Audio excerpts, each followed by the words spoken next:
Welcome to C3 In This Together, 30 minutes in our own voice, a mental health awareness series.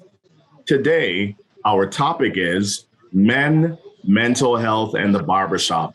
Yes, my friends, you heard me correct. Men, mental health, and the barbershop. Today, we're going to hear from someone with a lived experience who is helping others to cope, manage, and navigate mental health. My hope is that together we will be the generation that ends the silence, the shame, and the stigma of mental health. Joining us from Legends Barbershop in Atlanta, Georgia, is Joseph the Barber Stone. Thank you for joining us, sir. Hey, how's it going? Good afternoon. Going well, my friend. Again, thank you for being a part of this session. Let me also thank your client for agreeing to be a part of this time with us. I do also want to say to our friends listening that we do want to make clear that Mr. Stone's client is not here because he has a lived experience with mental health. But let's go ahead and jump right in, my friend. Tell us about your work and how it's related to mental health, and share any of your experiences surrounding mental health. Well, can you hear me? Sounding good, my friend. Oh, well, okay, wow. Yes, I'm a barber by trade. And I've been a barber for 16 years. So my craft kind of go hand in hand with conversation and topics about mental health. So I have a lot of engagement with clients throughout my career about mental health issues that they suffer from, or maybe even their family members suffer from. So that put me like in a position to be like a therapist, kind of, sort of. Wow. That answers the question. Yeah, absolutely. I thank you for that. And my friends, this is a great example of you don't have to be a therapist to be therapeutic or a clinician to care. Right? I love what Mr. Stone has said, that his work puts him in a position to talk with people, to almost be like a therapist. So thank you for what you're doing. Let me also say this, Mr. Stone. Thank you for being more than a pair of clippers through the barbershop chair. That's right. You're actually improving your community one client at a time. So thank you, my friend. Let's go to the next question. What would you say to someone or a loved one who's managing mental illness? Well, first, I will first say if they're seeking to harm themselves in any type of physical way, we would definitely reach out to the proper authorities to get them help with that, so they won't, physically harm themselves. And then I would just kind of micromanage them through whatever they're going through my resource pool, through advice, even if we may need to, take a walk or something before I cut their hair, just to, just for them to decompress. Because a lot of times when we're dealing with mental issues, a lot of it is mixed in with emotions. And you have to know how to separate the emotions from the issue. Wow. Great stuff. And I just want to highlight what you said for someone who may be watching, or they may have a loved one that might be watching. We do want to say to you what Mr. Stone said, which is this. If you find yourself in crisis, if you find yourself at a point where maybe you're thinking about harming yourself or harming someone else, immediately get the help that you need. Reach out to someone, talk with someone. Again, we are recording live from a barbershop because, again, as a male and frequenting the barbershop, I know the value of what the community of the barbershop is. It becomes a safe place. It becomes a place where we can decompress, as Mr. Stone said. It becomes a place where, we can find a place to release a lot of what we are going through. So thank you for that. And we just want to remind people again, if you find yourself or your loved one finds themselves in the midst of a crisis, find someone, get with someone, make them listen to you. What would you want people to know about taking care of our mental health? What would you say? I believe mental health is wealth. Your mentality determines how your day gonna go. So, it's an old cliche saying, you woke up on the wrong side of the bed. But in my opinion, there's no wrong side of the bed. You woke up and you wasn't in your right mind for whatever reason. It could have been some issues from the day before. However, how I prepare for my mental for the day is I get up, I meditate, I'll work out some days, and then, I'll just say my prayers and get ready for the world. And throughout the day, I may do a mental health check on myself to see as I had any anxiety today. Has anyone triggered me to upset me, push me to anger? Have I been, just a mental health check that I do daily for myself. And that's how I prepare myself. And I would, if I could advise any person to prepare themselves, I would ask them to use some of those techniques to prepare their mental health for the day, because it can be challenging in the world, especially when you don't know what's coming your way. And the only thing we have control over is our physical being and our mental being. So it's important to cater to our mental health. Well, I love that. This idea of doing a mental health check, right? Just like we do a medical health check. We're checking our blood pressure. We're checking, the list goes on and on. We're checking our breathing. We do want to encourage people, make that a part of your world, make that a part of your day, right? Where you're checking in with yourself. And I love what you said about triggers, right? Identifying those triggers. What are those things that push your buttons? What are those things, whether it's people, whether it's emotional, whether it's a circumstance, whether it's an environment, you do want to be aware of that and check in with that and recognize your triggers. So I really want to highlight that, because particularly as men, right, oftentimes we are socialized by the culture and by community to stuff, suppress, which can lead to self-medication, right? So we want to challenge particularly men in this context to allow yourself to feel, right? To allow yourself the full spectrum of your emotions. And that's the way I like to position that, right? We are not just one aspect of our emotions. We're not just angry. We're not just, we have a full range of emotions.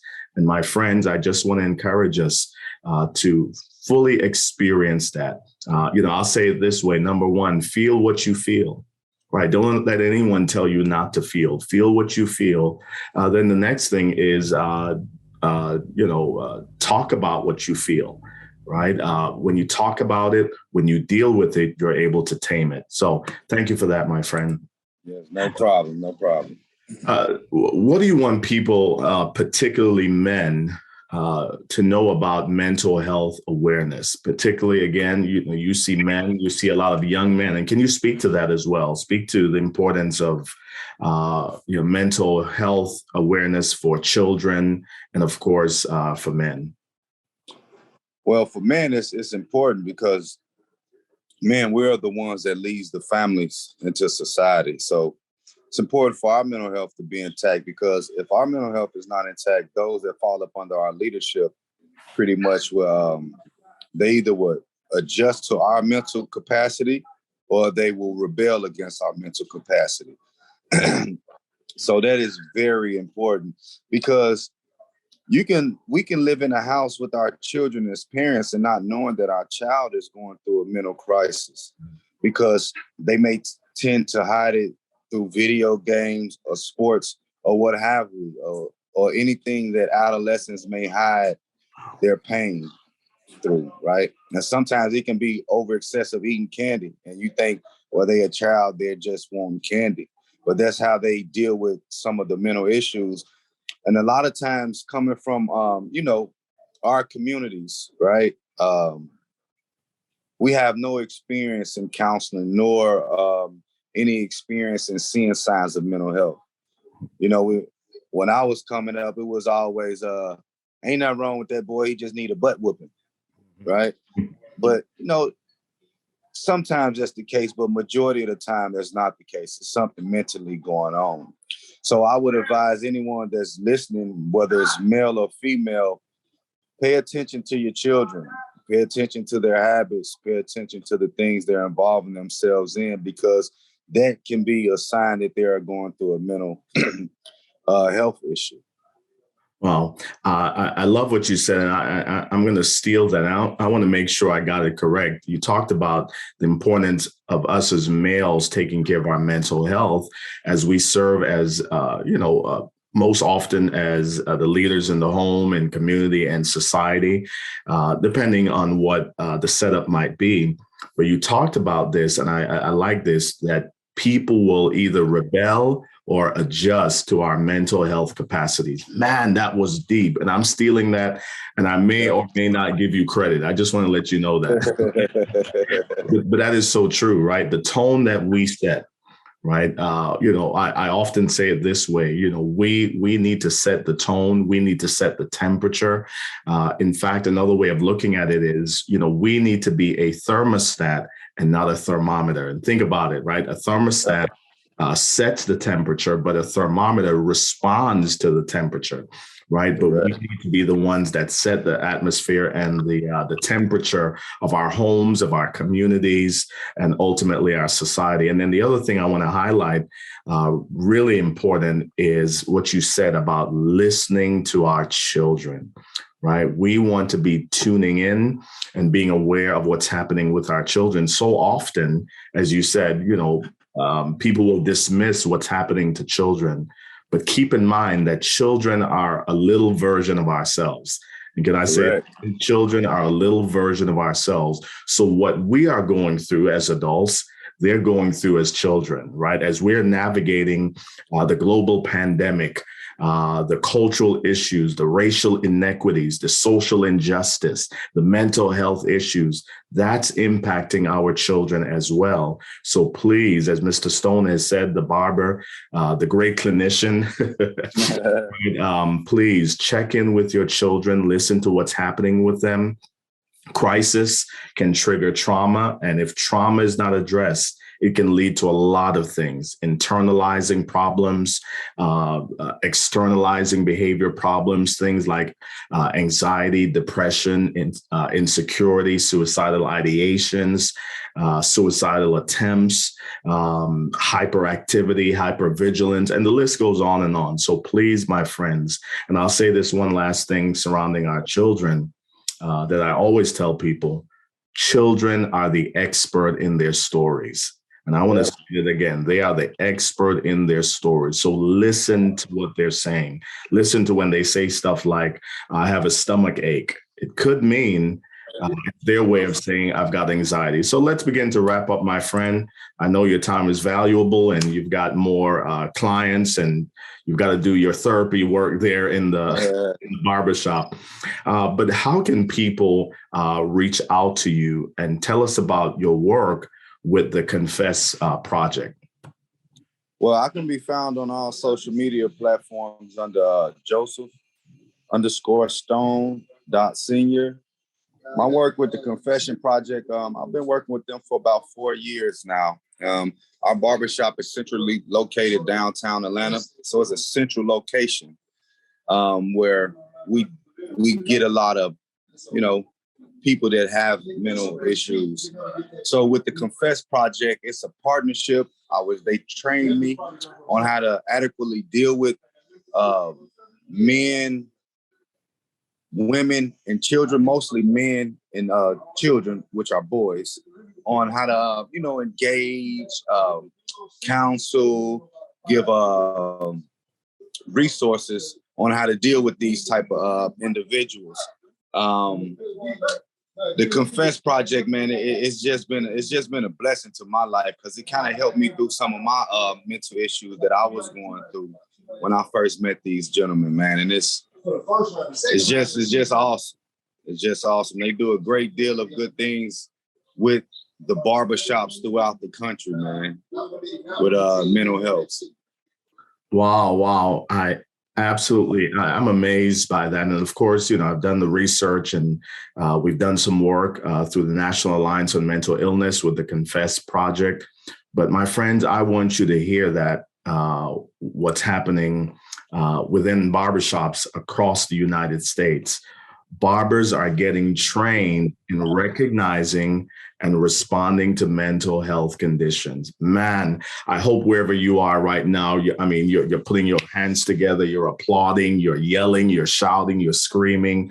And I hope you're going to get this video out, because I absolutely love the work that barbers like Mr. Stone is doing to help heal the things that ail our community. And thank you. I can't say enough, Mr. Stone, for the work that you're doing. I appreciate it. Thank you, guys. Thank you. It's a humanity effort, man. And and if I could say one thing to anybody that's listening, my motto is fight mode, never flight mode. Because when you run from it, you're gonna have to deal with it eventually. If you don't deal with it eventually, it's gonna take you up out of here. And that's what happened in a lot of cases with people that have mental issues. They run from it. So My advice again is fight mode, never flight mode. Wow. Say it again, my friend. Fight mode, never flight mode.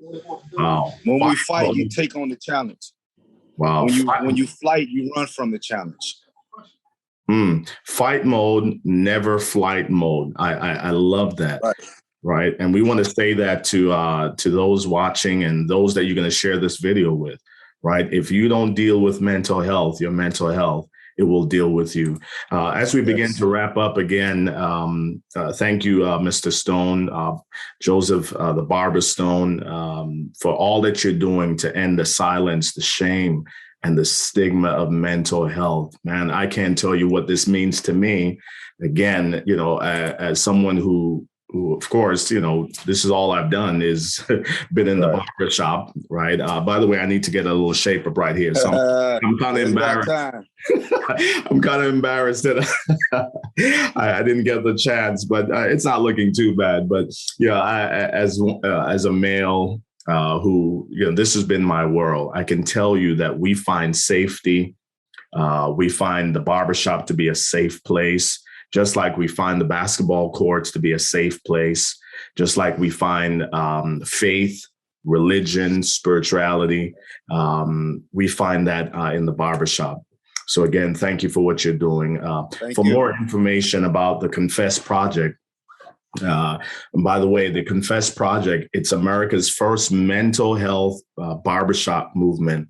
And for more information about them, you can visit the Confess Project. It will come up on the screen, .com to hear about what they're doing. And listen, my friends, to date, right, as we're going to taping right now, recording, they have trained over 1,000 barbers in 40 cities. Wow. One of them.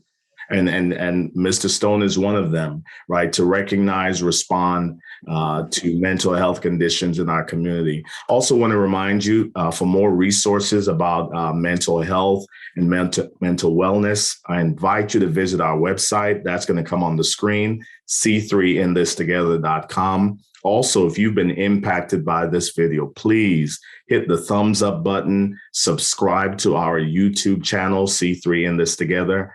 Share this video. If you've got a male in your life, a young man, older man, middle age, get this video out there.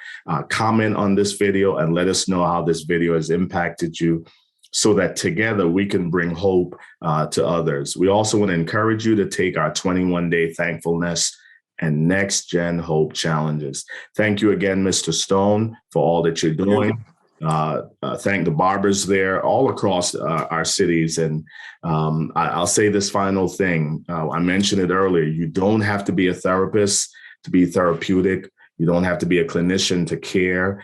Some of the greatest people that do therapy are not us, the professionals, but it's you in the barbershop, in the beauty salon. It's your grandma, it's your grandpa, it's the clergy, it's pastors, it's churches, it's your aunties and your uncles. So please be that safe place where someone can let you know what's happening with them, and you can become medicine to them that even therapy cannot do. My friends, we'll see you next time for another in the series of C3 in This Together, 30 minutes in our own voice. Thanks again, Mr. Stone. All right, go fight, win. Wow, I love that.